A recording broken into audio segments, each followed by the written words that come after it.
जय हिंद दोस्तों। Unsecure loan का पैसा नहीं दिया तो क्या होगा? जी हाँ दोस्तों, अनसिक्योर लोन का पैसा नहीं दिया तो आखिर क्या कर सकती है बैंक? क्या वो आपको जेल करवा सकती है या फिर बैंक आपका कुछ भी नहीं उखाड़ सकती है? ये एक सवाल रहता है बहुत सारे लोगों का। हमारे कई सब्सक्राइबर्स हैं, वो पूछते रहते हैं कमेंट सेक्शन में और वैसे ही पूछते रहते हैं मैसेज करके कि सर मैंने ये फलाना ढिमकाना लोन ले रखा है, पर्सनल लोन चल रहा है, बिजनेस लोन चल रहे हैं, ये अनसिक्योर लोन चल रहा है, वो अनसिक्योर लोन चल रहा है, क्रेडिट कार्ड चल रहे हैं। ऐसे में सर करा क्या जाए? क्या बैंक मेरे ऊपर कोई लीगल एक्शन ले सकता है? और लेगा तो कब लेगा? मुझे नोटिस आएगा तो कब आएगा? और मुझे इसके लिए क्या क्या करना है? ठीक है। और क्या ऐसा है कि किसी परिस्थिति में, किसी भी परिस्थिति में क्या मुझे जेल जाना पड़ सकता है? ऐसे ऐसे सवाल मेरे को आते हैं और आज इसके अंदर का सारे सवालों का इस वीडियो के अंदर जवाब मिल जाएगा। सारी चीजें हो जाएंगी, कोई परेशान कोई टेंशन होने की जरूरत तुम्हें नहीं पड़ेगी। ठीक है, इस वीडियो के बाद। तो दोस्तों, मेरा नाम है हर्ष कुमार, मैं आपका इस चैनल लोन डिस्ट्रॉयर में स्वागत करता हूं।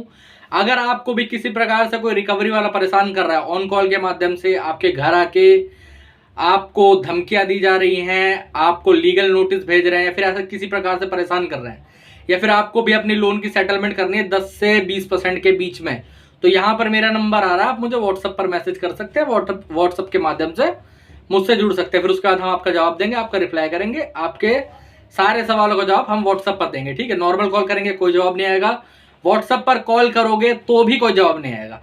व्हाट्सएप पर मैसेज करो, ठीक है, व्हाट्सएप पर मैसेज करोगे तो हम आपके मैसेज का रिप्लाई करेंगे, सारी चीजों का जवाब देंगे। चलिए वीडियो में आगे बढ़ते हैं।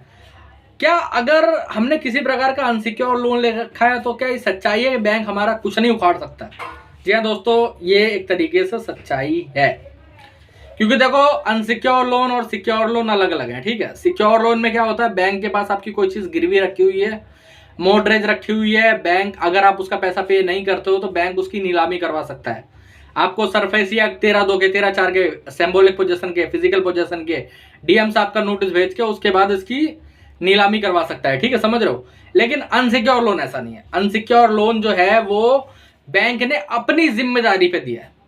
आपका सिविल देखा और अपनी जिम्मेदारी पे लोन दे दिया। कोई गारंटी नहीं है, कोई सामान आपने गिरवी रखा ही नहीं है। तो ऐसी परिस्थिति में बैंक क्या कर सकता है? ज्यादा ऐसी परिस्थिति में बैंक ऐसा कुछ नहीं है कि आपका घर बार या फिर ऐसा कोई सामान आपका ले सके खास और उसकी नीलामी करके आपका अपना पैसा वसूल कर सके। ऐसा कोई भी नियम कानून है नहीं, ऐसी कोई भी प्रॉब्लम आती नहीं है। ठीक है, अनसिक्योर लोन में फिर चाहे वो क्रेडिट कार्ड हो, पर्सनल लोन हो, केसीसी का लोन हो, या फिर ऐसा सीसी लिमिट हो, या फिर ऐसा कोई भी ओडी लिमिट हो। ठीक है, ऐसा कोई भी लोन हो, ऐसा कोई भी लोन हो, बैंक के पास ऐसे कोई भी राइट्स नहीं है कि वो आपकी किसी प्रकार से कोई संपत्ति सीज कर सके। बैंक ज्यादा से ज्यादा क्या कर सकता है, आज इस वीडियो के अंदर मैं बताने वाला हूं कि बैंक ज्यादा से ज्यादा आपके साथ क्या कर सकता है। कई हमारे भाई लोग बोलते हैं ना कि सर जेल करवाने को बोलते हैं तो मुझे जेल जाना पड़ेगा, मैं क्या करूंगा? ऐसा कुछ नहीं है। अनसिक्योर लोन में किसी भी तरीके का कोई थाना पुलिस नहीं होगा आपके साथ। मैं बता देता हूं क्यों। क्योंकि जो लोन का मैटर है वो सिविल का मैटर है, वो सिविल के अंदर आता है, वो क्रिमिनल के अंदर नहीं आता। ठीक है, वो क्रिमिनल मैटर नहीं है। बैंक ने दिया, अपनी तरफ से सोच के दिया था, आपने लिया, अपनी तरफ से सोच के लिया, उसके मुताबिक इसमें पुलिस का कोई रोल है ही नहीं। हाँ, पुलिस कब इन्वॉल्व होगी ये भी मैं बता देता हूँ। ठीक है, कई भाई लोग हमारे डर जाते हैं ना जब उनको पुलिस वाले का सामना करना पड़ता है, तो आज मैं बता दूंगा कि पुलिस कब इन्वॉल्व होगी इसके अंदर, ये भी बताने वाला हूं आपको। तो टेंशन मत ले, बिल्कुल भी परेशान मत हो। जैसे ही आपका लोन डिफॉल्ट होता है, आपकी क्रेडिट कार्ड की पेमेंट डिफॉल्ट होती है, फिर ऐसी कोई भी आपकी पेमेंट डिफॉल्ट होती है, तो पहले 1-2 दिन तो आपको ऑटो रिमाइंडर के कॉल्स आएंगे। ऑटो रिमाइंडर कॉल क्या? सर आपकी इतनी पेमेंट आ रही है, आप पेमेंट करवा दीजिए सर, बस ये संख्या लिखी रहेगी, डेट लिखी रहेगी, इस डेट से ड्यू है, इस डेट पे आप पेमेंट करवा दो, लिंक हम आपको भेज दे रहे हैं, इस लिंक पे क्लिक करके पेमेंट कर दीजिए। अरे यार, घंटा पेमेंट है नहीं, करेंगे कैसे? समझने वाली बात है ना। उसके बाद क्या होगा, 1-2 दिन के बाद फिर आपको बकायदा इनके रिकवरी एजेंट फोन करेंगे। रिकवरी एजेंट फोन करके दरअसल क्या करते हैं, इनके रिकवरी एजेंट हैरेसमेंट करते हैं आपके साथ बकायदा। ठीक है, मैं आप सबको एक चीज बता देना चाहता हूं कि आप इनके रिकवरी एजेंटों को कितना भी समझा लो, ये वही बोलेंगे कि सर पैसे रह रहे हैं, पेमेंट करवा दीजिए, आपका इतना ड्यू बाकी है।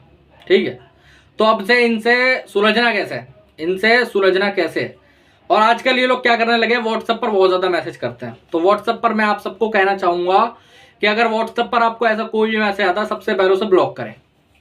व्हाट्सएप पर किसी प्रकार की कोई बात करने की जरूरत नहीं है, किसी प्रकार की कोई कॉल नहीं उठाने की जरूरत है, किसी प्रकार का कुछ करने की जरूरत नहीं है। सीधे उसे सीधे माध्यम से ब्लॉक करें और कुछ नहीं, ठीक है। सेकंड चीज, अगर आपको कॉल्स आ रहे हैं, एक कॉल उठाओ, परेशानी बताओ, समझते समझो, वरना फिर कोई बात नहीं, ठीक है। अगर कई बार ऐसा होता है, एक कॉल उठाई, 10 जगह से लोन चल रहा है, 500 कॉल आ रही है, उसके ऊपर से 10 कॉल और आ गई, तो ऐसे में क्या करें? ऐसे में सिर्फ 2 उपाय हैं, ठीक है। एक तो आप बैंक को मेल लिखो, वहां पर पूरी अपनी घटनाएं बताओ, क्या क्या चीजें हो रही हैं आपके साथ, और इसे सब कुछ रुकवाओ। अगर ऐसा नहीं होता तो आप एक काम कर सकते हो, कॉल मत उठाओ।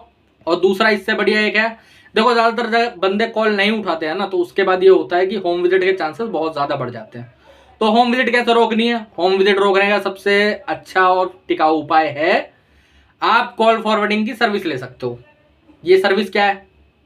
हमारी ले सकते हो, वरना किसी और की भी चल रही होगी वो भी ले सकते हो, कोई दिक्कत वाली बात नहीं है। कॉल फॉरवर्डिंग में होता क्या, आपका 1 कॉल हो, 100 कॉल हो, 1000 कॉल हो, आपके जितने भी कॉल्स हैं वो सारे कॉल्स उठा के उन्हें लीगलाइज तरीके से बात करी जाती है, उनसे क्या क्या चीजें करनी है, सेटलमेंट का रास्ता आपके लिए खोला जाता है। ये चीज होती है, ठीक है। क्योंकि आप पे तो बदतमीजी कर लेंगे, लेकिन हम पे नहीं कर सकते, क्योंकि हम लोग सारी चीजें जानने वाले हैं। हमें सारे बैंक के कोड पता है, हमें सारे रिकवरी के कोड पता है, हमें सारे लीगल कोड पता है, हमें सारे सेक्शन पता है, सारी चीजें पता है, ठीक है। जब से कई बैंक एनबीएफसी बने भी नहीं है, तब से हम लोग ये काम कर रहे हैं, सारी चीजों में जुड़े हुए हैं, ठीक है। तो हमें सब कुछ पता है। यहाँ पर नंबर आ रहा है, व्हाट्सएप पर मैसेज करके हमसे वो सेवा ले सकते हो आप, कोई दिक्कत वाली बात नहीं है, ठीक है। चलिए आगे बढ़ते हैं। अब मान लेते होम विजिट, सबसे बड़ा डर, होम विजिट हुई तो सारा पैसा लेकर जाएंगे, ये बोलते हैं सबसे ज्यादा, ठीक है। अरे मेरे भाई, जब आपने लोन लिया, तब आपने आईडी कार्ड देखा, तब आपने अपना पैन कार्ड दिया, तब आपने अपना आधार कार्ड दिया, तब आपने सैलरी स्लिप दी, तब आपने बैंक अकाउंट की स्टेटमेंट दी, तब आप उनका रिकवरी एजेंट आपके घर आया, आपसे वेरीफाई करवाया, साइन करवाया, ठीक है। तो अब जब ये लोग आएंगे, तब ये ID card, home authorisation letter, DRA का लाइसेंस लेके आएंगे। अगर इनमें से तीनों में से कोई चीज नहीं लाते हैं तो एक सीधा शब्द है, मार के भगाओ साढ़े को। और बताओ, मार के भगाओ दलाल को। बैंक का दलाल ही तो है वो, तुम्हें क्या पता? जब आईडी कार्ड नहीं है, ऑथराइजेशन लेटर नहीं है, कौन है वो? कोई रेपिस्ट हो, कोई मर्डरर हो, कौन है ना? कोई चोर उचक्का तुम्हारे घर पे घुसा है, क्या पता, है ना? तो इसीलिए इन जैसे लोगों से बात करने की जरूरत नहीं, अगर उनके पास आईडी कार्ड नहीं है, होम ऑथराइजेशन लेटर नहीं है। अब इसके लिए क्या करना है, मान लो वो 4 बंदे ले आए, फिर क्या करें? तब तो मार नहीं सकते ना। कुछ मत करो, अपनी जेब से अपना फोन निकालो, वीडियो कैमरा ऑन करो, वीडियो बनाओ, वीडियो पे आईडी कार्ड मांगो, ऑथराइजेशन लेटर मांगो, जब तक वो चले ना जाए तब तक वीडियो बंद मत करो। कईयों पे मैं बोलता हूं कि वीडियो बनाओ, तो वो लोग जानते हो क्या करते हैं, 10 सेकंड बनाई, 1 मिनट बनाई, उसके बाद बंद कर दी। अरे यार 1 मिनट बनाने से थोड़ा होगा, प्रॉपर टाइम बनाओ उसका वीडियो, और उसे जब तक भाग ना जाए तब तक बनाओ, ठीक है। अगर तब भी नहीं जाता है, वीडियो करो बंद, 112 नंबर करो डायल, पुलिस बुलाओ, और इन्हें बकायदा धक्के मार के घर से निकलवाओ अपने, ठीक है। कोई डरने घबराने की जरूरत नहीं, जितनी भी पुलिस प्रशासन है सब कुछ आपके लिए है, उनके लिए कुछ भी नहीं है। इन रिकवरी वालों के लिए कुछ भी नहीं है, समझ रहे हो, ठीक है। और इसके बाद क्या करना है, होम विजिट रोकनी भी तो है, जीरो करवानी है। कैसे? अब आपको अगर होम विजिट रोकनी है तो मल्टीपल कंप्लेंट्स करनी पड़ेंगी। मल्टीपल कंप्लेंट्स कैसे कर सकते हो? आपको मेल करना पड़ेगा बैंक को, आरबीआई को, और अलग अलग जगहों पे, ठीक है, ट्विटर या फिर ऐसी भी जगहों पे कंप्लेंट करनी पड़ेंगी। इस कंप्लेंट को कैसे कर सकते हो आप? हमारे द्वारा करवा सकते हो, यहाँ पर नंबर आ रहा है, व्हाट्सएप पर मैसेज करके, ठीक है। और नेक्स्ट चीज जोड़ते हैं, सबसे तीसरा सबसे बड़ा डर, लीगल नोटिस। लीगल नोटिस आ गया तो कोर्ट में जाके पूरा पैसा देना पड़ेगा। तो पहले तो मैं आप सबको एक चीज बता देना चाहता हूं, जब तक आपका लोन एनपीए नहीं हो जाता तब तक किसी प्रकार का केस आप पर नहीं हो सकता है। फिर चाहे वो रिकवरी का केस हो, चाहे ईसीएस का केस हो, चाहे चेक बाउंस का केस हो, ऐसा कोई भी केस आप पर नहीं हो सकता। हाँ, उससे पहले नोटिस आपको आ सकते हैं। नोटिस किस चीज के? आर्बिट्रेशन के आ सकते हैं नोटिस आपको, ठीक है। आर्बिट्रेशन, डिमांड नोटिस, या फिर ऐसे। अब इन नोटिस अगर आपको आते हैं तो क्या करना है? नोटिस का जवाब सबसे पहले तो मैं बता रहा हूं। अगर आपको नोटिस रिसीव होते हैं तो उसका करना क्या है, चलो उसका जवाब देते हैं। सबसे बड़ा उसका उपाय करवाता हूं, ठीक है। टेंशन लेने की जरूरत नहीं, बिल्कुल भी परेशान होने की जरूरत नहीं है। अगर आपको लीगल नोटिस रिसीव हो रहे हैं तो क्या करना है? सबसे पहले तो देखो वो लीगल नोटिस रियल है कि नहीं है, उसमें साइन है कि नहीं है, एडवोकेट का नाम है कि नहीं है, एडवोकेट की मोहर लगी है कि नहीं लगी है, ये सब चेक करके खुद से चेक हो रहा है, ठीक है। वरना यहाँ पर नंबर आ रहा है, व्हाट्सएप पर मैसेज कर सकते हो, ठीक है। आपको हम उस मैटर का एक ऑब्जेक्शन लिखवा के दे देंगे। आप जैसे वो ऑब्जेक्शन फाइल करोगे, मेल करोगे, रजिस्टर पोस्ट के द्वारा भेजोगे, उसके बाद वो सीधे कैंसिल होगा। उसके बाद कोई दिक्कत वाली बात नहीं है। आपने जितने बैंकों से लोन ले रखा है वो सब आपको लीगल नोटिस भेज सकते हैं, चाहे वो डिमांड नोटिस हो, आर्बिट्रेशन का नोटिस हो, सेक्शन 25 का नोटिस हो, चेक बाउंस का नोटिस हो, ऐसा कोई भी नोटिस आपको भेजा जा सकता है।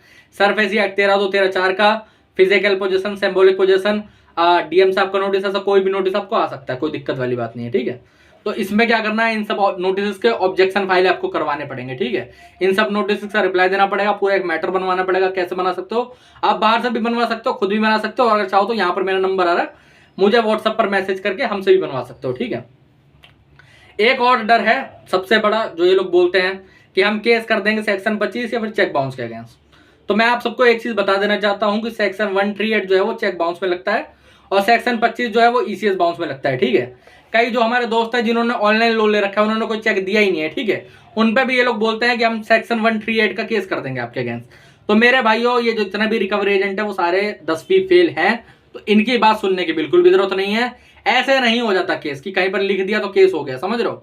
आपको बकायदा कोर्ट से समन आएगा। अगर आपको कोर्ट से समन रिसीव होता है, ठीक है, 3 महीने के बाद, 3 महीने के बाद अगर आपको कोर्ट से समन रिसीव होता है तो कोई डरने घबराने की जरूरत नहीं। आप सेम डे बेल ले सकते हो, इस झंझट से निकल सकते हो। उसके बाद सेटलमेंट होती रहेगी। केस का क्या है, केस चलता रहता 3 साल, 10 साल, 15 साल, 20 साल, कोई फर्क नहीं पड़ने का। और बताइए, ठीक है, तो डरने घबराने की बिल्कुल भी जरूरत नहीं है। केस में जाके ये बेलेबल ऑफेंस होता है, सेम डे बेल हो जाती है, सेम डे जाके बेल लें और फिर टेंशन फ्री हो जाए, कोई दिक्कत वाली बात नहीं है।